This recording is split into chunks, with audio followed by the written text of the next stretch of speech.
మనం చేసిన ప్రతి ప్రార్థన దేవుడు విని మనకు ఆన్సర్ ఇచ్చాడు అనుకో, మనం దేవుని నమ్మినట్టు.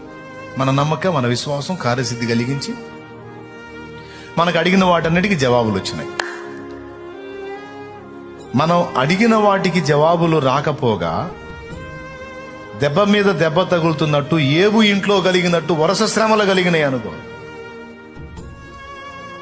దాని అర్థం ఏంటో తెలుసా? నువ్వు దేవుణ్ణి నమ్మలేదని కాదు, నువ్వు నమ్మావు. అయినా శ్రమలు వస్తున్నాయి, అయినా ఇబ్బందులు వస్తున్నాయి, అయినా దెబ్బ మీద దెబ్బ తగులుతుంది. ఎందుకని? నేను దేవుణ్ణి నమ్మక ఇట్లా వస్తుందంటే, లేదు నమ్మావు.